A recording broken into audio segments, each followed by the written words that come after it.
Hello everyone, welcome back to a new video.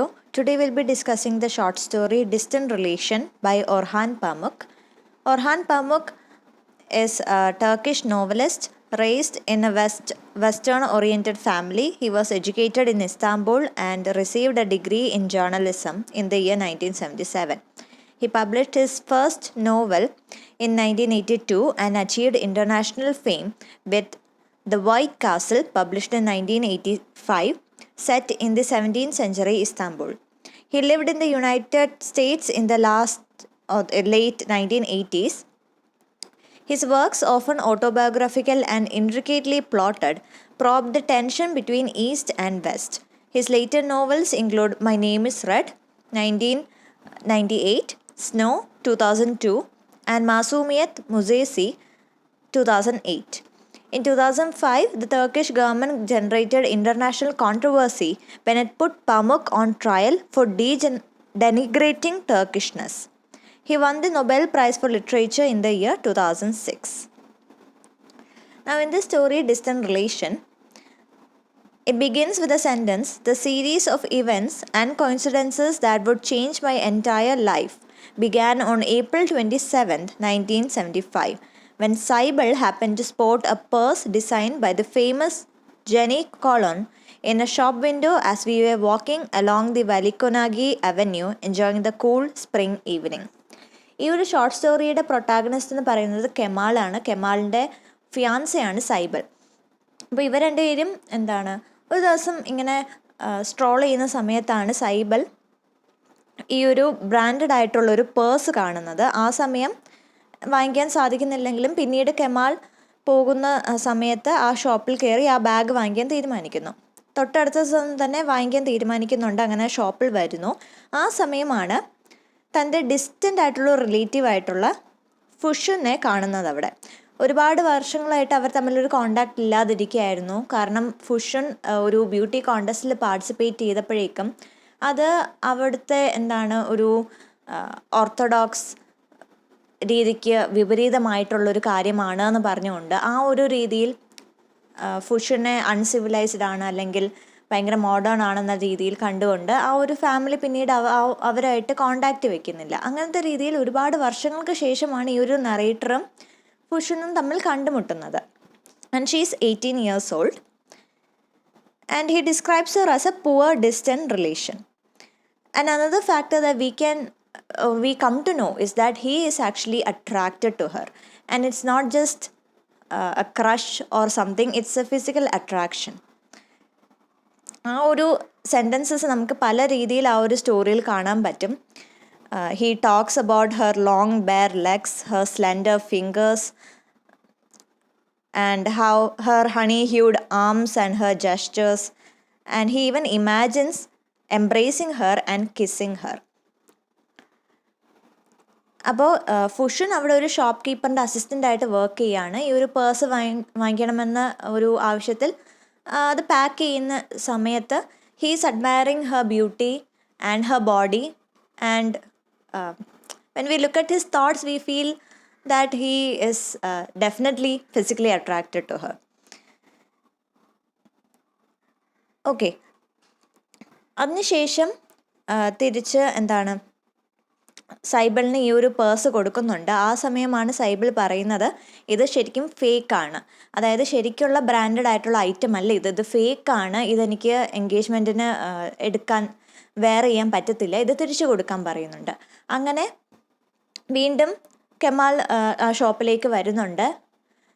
എന്നിട്ട് ഈ ഒരു പേഴ്സ് കൊടുത്തിട്ട് പകരം പൈസ തിരിച്ചു തരാൻ റീഫണ്ട് ചെയ്യാൻ പറയുന്നുണ്ട്. അപ്പോൾ ഫുഷുവിനെ സംബന്ധിച്ചിടത്തോളം ഒരു അസിസ്റ്റൻ്റാണ്. അപ്പോൾ അങ്ങനത്തെ രീതിയിലൊരു പർച്ചേസ് ഇവിടെ ഫെയിലായി പോയി. മാത്രമല്ല ഈ ശരിക്കുമുള്ള ഷോപ്പ് കീപ്പർ ഇത് ഡ്രോയർ ലോക്ക് ചെയ്തിട്ടാണ് പോയിരിക്കുന്നത്. ഇപ്പോൾ ആ ഒരു ഫുഷൻ മാത്രമേ ആ ഒരു കടയിലുള്ളൂ, ഷോപ്പ് കീപ്പർ അവിടെ ഇല്ല.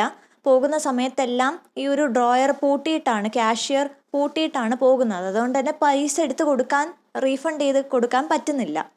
അങ്ങനത്തെ പല കാരണങ്ങൾ കൊണ്ട് തന്നെ ഫുഷൻ കരയാൻ തുടങ്ങുന്നു. കെമാൾ ആശ്വസിപ്പിക്കുന്നുണ്ട്. ആ ഒരു സമയത്തും നമുക്ക് ഈ ഒരു കാണാൻ പറ്റും എങ്ങനെയാണ് ആ ഒരു അയാളുടെ ചിന്തകളിൽ ഈ ഒരു ഫിസിക്കൽ അട്രാക്ഷൻ അവിടെ വരുന്നതെന്ന്. അതിനുശേഷം അവർ തമ്മിലൊരു തീരുമാനം എടുക്കുന്നു. ഷോപ്പ് കീപ്പർ വരുന്ന സമയത്ത്, കാഷ്യർ തുറക്കുന്ന സമയത്ത് പൈസ എടുക്കാമെന്നും.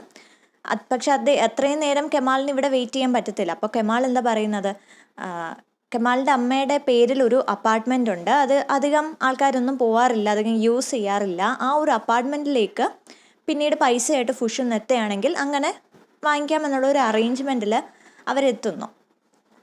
അപ്പോൾ ശരിക്കും ഇത് ഓപ്പൺ ഇൻ്റർപ്രിട്ടേഷൻ ആണെങ്കിലും നമുക്ക് ഏറെക്കുറെ ഒന്ന് ഊഹിക്കാൻ പറ്റും. കാരണം എന്തുകൊണ്ടായിരിക്കാം ഈ ഒരു അൺയൂസ്ഡ് ആയിട്ടുള്ള അപ്പാർട്ട്മെൻറ്റിലേക്ക് വിളിക്കുന്നതെന്ന്. Maybe he is thinking about acting on his physical attraction. Maybe he wants to spend some time with her. We don't know, but we can guess something along the line. So അങ്ങനെ ഒരു ധാരണയിൽ അവർ പിരിയുന്നു. പിന്നീട് story end ചെയ്യുന്നത് കമാൽ തിരിച്ചു പോയി അമ്മയുടെ കയ്യിൽ നിന്ന് ആ അപ്പാർട്ട്മെൻറ്റിൻ്റെ കീ വാങ്ങിക്കുന്നുണ്ട്. ആ സമയം അമ്മ ഒരു വാർണിംഗ് പോലെ കമാലിനോട് പറയുന്ന ഒരു സെൻറ്റൻസ് വെച്ചിട്ടാണ് ഈ ഒരു സ്റ്റോറി തീരുന്നത്. And the sentence is, life held unsuspected dangers that were far deeper and more treacherous than, for instance, failing to take proper care of a key. അപ്പോൾ ഈ ഒരു സ്റ്റേറ്റ്മെൻറ്റ് വെറുതെ ആ ഒരു സമയത്ത് പറയുന്നതാണെങ്കിൽ നമുക്ക് ഇത് ഒരു രീതിയിലൊരു ഫോർ ഷാഡോയിങ് ആണ് നമുക്ക് എടുക്കാൻ പറ്റും. കാരണം മേ ബി ഇതൊരു വാർണിംഗ് ആയിട്ട് കമാലിനോട് പറയുന്നത് കമാൽ ഒരു പക്ഷേ ഫുഷൻ ആ ഒരു അപ്പാർട്ട്മെൻറ്റിൽ വരുന്ന സമയത്ത് ആ ഒരു ഫിസിക്കൽ അട്രാക്ഷനിൽ ആക്ട് ചെയ്യുകയാണെങ്കിൽ ഉറപ്പായിട്ടും സൈബിളായിട്ടുള്ള എൻഗേജ്മെൻറ്റ് ബ്രേക്ക് ആകും. അങ്ങനത്തെ രീതിയിലൊരു എക്സ്ട്രാ മാരിറ്റൽ അഫെയർ പോലെ ആകും. ആ ഒരു അഫെയർ മറ്റുള്ളവരെ അറിയുകയാണെങ്കിൽ എൻഗേജ്മെൻറ്റ് ബ്രേക്ക് ആവും. അവരുടെ ആ ഒരു ഫാമിലിയുടെ പേരും ഇമേജും പോവും. അതുമാത്രമല്ല ആ ഒരു കുറ്റബോധവും കാണും. സോ അങ്ങനത്തെ രീതിയിൽ he is about to destroy everything, his entire future, if he acts on that physical attraction. അങ്ങനത്തെ രീതിയിലൊരു വാർണിംഗ് ആയിട്ട് നമുക്ക് ഈ ഒരു ഇത് എടുക്കാൻ പറ്റും. ഇതിൽ പറയുന്ന മെയിൻ ആയിട്ടുള്ള തീംസ് എന്ന് പറയുന്നത് ക്ലാസ് സ്ട്രഗിൾ ആണ്. Because the main character describes a culture and a family who are newly bourgeoisie and sensitive to be seen as upper class.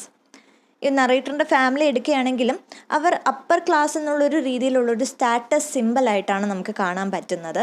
അതുപോലെ തന്നെ ഫിയാൻസെ ആണെങ്കിലും സൈബലാണെങ്കിലും സോർബനിൽ പോയി എഡ്യൂക്കേഷൻ നേടിയിട്ടുള്ള ആളാണ്, വളരെ റിഫൈൻഡ് ആണ്. ഫാമിലിയും ആ ഒരു ഇൻഡിവിജ്വലും എല്ലാം തന്നെ.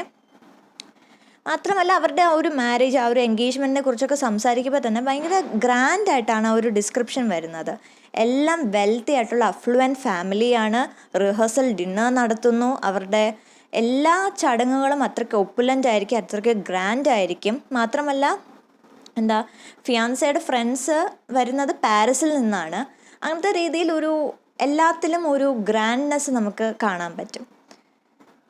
So in actual the main character is actually striding between two worlds, the nouveau bourgeoisie, one universe in which he strains to be a part of and the other in which he feels more comfortable but which reveal his more humble origin.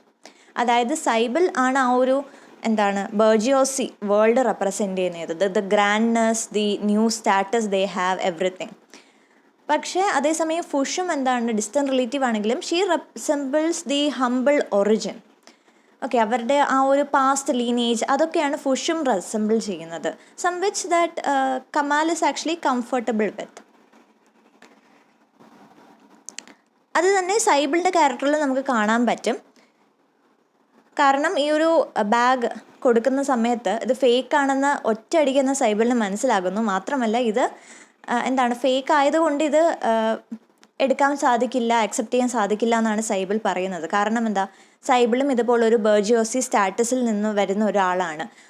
സൈബിളിന് മനസ്സിലാകുമെങ്കിൽ ബാക്കി കൂടെ വരുന്ന എല്ലാവർക്കും തന്നെ ഈ ഒരു brand ഫേക്കാണ്, ഈ ഒരു purse ഫേക്കാണെന്നുള്ള കാര്യവും മനസ്സിലാകും. അങ്ങനെയാണെങ്കിൽ തൻ്റെ സ്റ്റാറ്റസിന് ഒരു കോട്ടം തട്ടും. തനിക്ക് ഒരു ഫേക്ക് പേഴ്സ് ഇങ്ങനെ കൊണ്ട് നടക്കുന്നതായിട്ട് ഒരു രീതിയിലൊരു നാണക്കേടാണ്, തൻ്റെ സ്റ്റാറ്റസിന് അതൊരു കോട്ടം ആണ് എന്നുള്ള രീതിയിലാണ് സൈബൽ അത് അക്സെപ്റ്റ് ചെയ്യാതിരിക്കുന്നത്. So she is actually afraid to show her newly humble origin and because she comes from a more wealthy background she tries to romanticise her past ancestors. She cannot be seen with the bag because it will tarnish the image of her as the wealthy bourgeoisie that she has worked hard to create and maintain. And it is the same thing that the narrator also, or Kemal also, struggles with. But unlike these two, Fushum is different in the sense that she comes from a modest background, and her family is actually looked upon her by her social status. കാരണം ഫുഷൻ ഞാൻ പറഞ്ഞു ഒരിക്കലും ഒരു beauty കോൺടെസ്റ്റിലൊക്കെ participate ചെയ്യുന്നുണ്ട്. പക്ഷേ ഇസ്താംബുളിൽ അവരുടെ സൊസൈറ്റിയിൽ അതൊരു ഷെയിംഫുൾ ആക്റ്റായിട്ടാണ് കാണുന്നത്. അതുകൊണ്ട് തന്നെയാണ് ഈ ഒരു കെമാലിൻ്റെ ഫാമിലി ഫുഷുമിനെയും അവളുടെ ഫാമിലിയും അങ്ങനെ അകറ്റുന്നത്. കാരണം അവരായിട്ട് അസോസിയേറ്റ് ചെയ്യുന്നത് പോലും നാണക്കേടാണെന്നുള്ള രീതിയിലാണ് അവർ കണ്ടിരുന്നത്. So that is why Fushum actually comes from a bit more, it's definitely modest, but bit more humble. കാരണം ആ ഒരു ബർജിയോസി സ്റ്റാറ്റസ് നമ്മൾ ഫുഷുമിൻ്റെ കാര്യത്തിൽ കൂടുതൽ കാണുന്നില്ല. And that is the reason why Kemal feels more comfortable and more familiar with Fushum than Saibal. അടുത്ത തീമായിട്ട് വരുന്നത് yellow കാനറിയാണ്. അത് ആ ഒരു ബുട്ടീക്കിൽ കയറുന്ന സമയത്ത് കാണുന്ന ഒരു colour yellow as well as yellow canary. ഇത് രണ്ടും തീമായിട്ട് വരുന്നുണ്ട്. കാനറി എന്ന് പറയുന്നത് ആ ഒരു നമ്മൾ നേരത്തെ പറഞ്ഞ ബർജിയോസിയുടെ ഒരു എൻഹാൻസ്മെൻ്റ് ആയിട്ട് തന്നെ പറയാൻ പറ്റും. The canary can be seen as beauty and elegance that is encased same as the bourgeoisie. കാരണം ഈ ഒരു സ്റ്റാറ്റസ് എന്ന് പറയുന്നത്, ഈ ഒരു ബർജോസി എന്ന് പറയുന്നത്, അവർ വെൽത്തിയാണ്, തീർച്ചയായിട്ടും വെൽത്തിയാണ്. പക്ഷെ അവരൊരിക്കലും ഫ്രീ അല്ല. കാരണം അവരെപ്പോഴും ഈ ഒരു സ്റ്റാറ്റസ് എന്നുള്ളൊരിതിൻ്റെ ഉള്ളിൽ പെട്ട് കിടക്കുന്നവരാണ്. അവരുടെ സ്റ്റാറ്റസ് വിട്ട് അവരൊന്നും ചെയ്യത്തില്ല, ഒന്നും പറയത്തില്ല. കാരണം എന്തെങ്കിലും അങ്ങനെ വിപരീതമായി സംഭവിച്ചാൽ അവരുടെ സ്റ്റാറ്റസിന് കോട്ടം തട്ടും, അവരുടെ ഇമേജ്, അവരുടെ റെപ്യൂട്ടേഷൻ അതെല്ലാം നാശമാകും. അതുകൊണ്ട് മാത്രം അവർ ആ ഒരു ഇൻവിസിബിൾ ബൗണ്ടറിക്കുള്ളിൽ മാത്രം നിൽക്കുന്നു. So we can never say they are free. They are tied to very strict idea of what their class deem acceptable. അത് മാത്രമല്ല കാനറി എന്ന് പറയുന്ന ഒരു ഡേഞ്ചറിൻ്റെ ഒരു സിമ്പിളായിട്ടും ഇവിടെ പറയുന്നുണ്ട്. ഇവിടെ ഫുഷുമിനെ തന്നെ കാനറിയായിട്ട് നമുക്ക് സിമ്പിളൈസ് ചെയ്യാൻ പറ്റും. കാരണം ഫുഷും ഇപ്പോൾ ഒരു ഡേഞ്ചറാണ്. കെമാലിൻ്റെയും സൈബിളിൻ്റെയും എൻഗേജ്മെൻറ്റിന്, അവരുടെ ആ ഒരു ഫ്യൂച്ചറിന് ഫുഷും ഇപ്പോൾ ഒരു ഡേഞ്ചറാണ്. കാരണം ഫുഷുമിനോട് ആ ഒരു അട്രാക്ട്നെസ് കെമാലിന് തോന്നുന്നു. ഇൻ കേസ് ആ ഒരു അട്രാക്ട്നെസ്സിൽ ആക്ട് ചെയ്യുകയാണെങ്കിൽ, അവർ തമ്മിൽ ഒരു അഫെയർ നടക്കുവാണെങ്കിൽ, ഈ ഒരു ബിട്രയൽ അറിയുന്ന സമയം ആ എൻഗേജ്മെൻറ്റ് മുടങ്ങും. ആ ഒരു എഗെയിൻ എന്താണോ ഇവർ പേടിച്ചിരുന്നത്, അവരുടെ ബർജിയോസി സ്റ്റാറ്റസിന് ഒരു കോട്ടം തട്ടുന്നു. അങ്ങനത്തെ ഒരു രീതിയിൽ ഒരു ഡേഞ്ചറാണ്. So that is the image of Fushum being compared to the canary who embody danger itself. The danger of him breaking his engagement with Saibal to start an affair with Fushum. And the danger is emphasized again by the statement his mother makes. Next is the color yellow, and it also embodies the theme of freedom and also the theme of danger. കാരണം നമ്മൾ ആ ഒരു ബുട്ടീക്കിൽ എത്തുന്ന സമയം ആ ഒരു yellow എന്നുള്ള colour നമ്മൾ പല രീതിയിൽ കാണുന്നുണ്ട്. The yellow pump, the yellow skirt, the yellow canary, ഇതെല്ലാം തന്നെ നമ്മൾ നേരത്തെ പറഞ്ഞതുപോലെ ഒരു ഡേഞ്ചർ സിമ്പിളായിട്ട് നമുക്ക് എടുക്കാൻ പറ്റും. മെയിൻ ക്യാരക്ടറായിട്ടുള്ള കെമാലിൻ്റെ റെപ്യൂട്ടേഷന് വരുന്ന ഒരു ഡേഞ്ചറായിട്ടാണ് നമുക്കിത് എടുക്കാൻ പറ്റുന്നത്. മറ്റൊരു സിമ്പിളാണ് യെല്ലോ വാസ് എന്ന് പറയുന്നത്. അത് ഈ ഒരു അപ്പാർട്ട്മെൻറ്റിൽ വെച്ച് മീറ്റ് ചെയ്യാമെന്നൊരു പ്ലാൻ എടുത്തതിന് ശേഷം മെയിൻ ക്യാരക്ടർ വാങ്ങിക്കുന്ന ഒരു യെല്ലോ വേസ് ആണ്. So actually when it comes to the yellow vase, he says that his mother and father will eat in front of it, then later he and his mother will eat in front of it, and his mother will look past it at him with eyes filled with pity and shame. He also mentions that neither his mother nor father ever mentions this yellow face that he has brought them, unlike all other items that he has brought to the house, as if the yellow vase was a symbol of the unrespectable turn our main character had taken. So at the end, we learn that though he has escaped his cage and chosen freedom to have an affair with Fushum, he still suffers the scandal of the situation because the yellow vase reminds him of the time when he chose to unleash his misery upon himself.